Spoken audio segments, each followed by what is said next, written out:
Hello guys! Ngayon po ay tayo ay mag-unboxing. Yan. Tignan natin kung ano na naman itong aking in-order.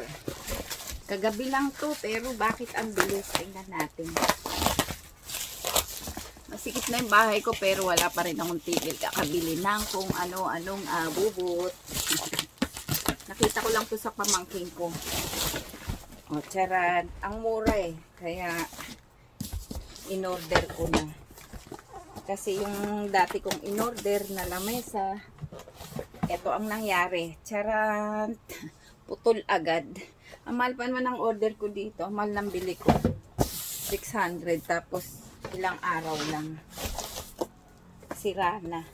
Kaya ito, bumili ako ng bago. Pahaba naman. Kasi mahilig kami ng aking mister na mag-coffee habang nandito sa aming higaan. Kaya ito, charan! Charan! Charan! Ayan, ilang piraso lang, di ba? Pakita ko sa inyo kung paano rin mag-assemble. Tara! Ito lang oh, simpleng-simple lang oh. Di ba? Oh, yan lang. Tapos sa gilid lang natin yan ilalagay. Try natin. Kaya na ba to? O kaya na. Kaya na, kaya na. Ganyan lang. Layo natin para makita nyo. Layo natin konti. Nakita nyo yung aking bahay. Yung kasukalan ng aking bahay. Pagpasensyahan nyo na. Marami talagang mga kung ano-ano. Ano yan. Papatugtog ako pero inano ko muna. Tawag nito. Ayos, may tornilyo na rin siya. Oh. Hindi tayo mahihirapan. Diba? Ganyan lang yan. Napakabilis. Ganyan lang. Ayos oh, tignan nyo. Dali lang. Bilis lang. Tignan natin. Huwag kayong mainit. Yan, diba? Bilis oh. Lalagay ko lang to sa sandali. May kasama na siyang pero ang hirap anuhin kaya gagamitin ko pa rin yung screw ko. Wait. Ito pa rin gagamitin natin kasi medyo mahirap yun. Pang walang gamit lang yun kaya sinasamahan nila. Teka, parang mahirap ibaon. Matigas. Ibaon lang natin. Yan. Yan talaga, bago. Medyo kakapain muna natin yung butas na yan. Yan no, ang bilis, diba? Ang bilis. Meron ka na agad lamesa. Diba? Tama ba yung ginagawa ko? Tama naman siguro. Ayan, diba? Shoot lang natin. Kita nyo ba? Baka iba yung nakikita nyo dyan. Dali, ang bilis lang.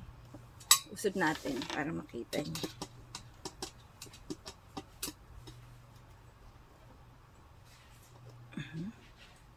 Ayan. Sana naman matibay ito kahit paano. Diba? Matibay naman na siguro. Kasi medyo mataas naman siya. Kasi nabili kong bilog. Sira agad kasi pinatungan ng paa. Hindi ko alam kung yung anak ko bang nagpatong o yung pamangking ko. Hindi ko nakita eh. Pag uwi ko ng bahay, sira na.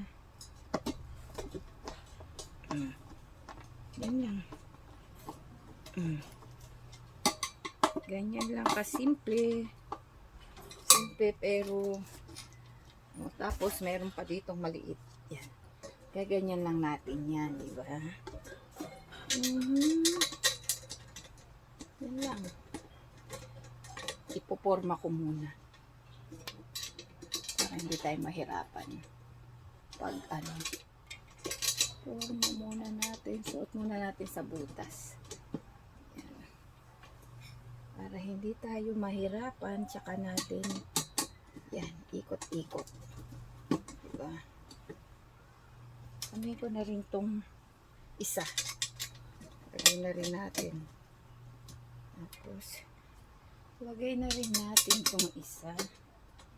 Yan. Tapos, ikot-ikutin na lang yan.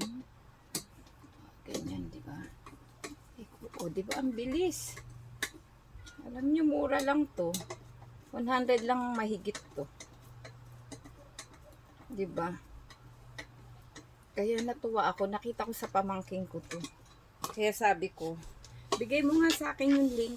Kasi, pwede kong patungan. Tsaka, maliit lang siya. Pwede mo siyang igilid lang dito sa mga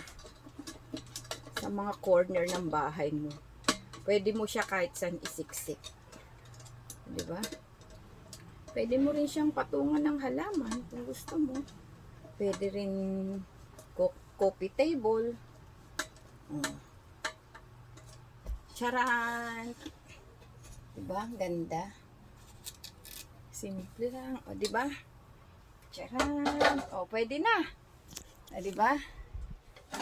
Okay, gawa na. At yun lamang po. Thank you so much. Thank you for watching. Bye-bye.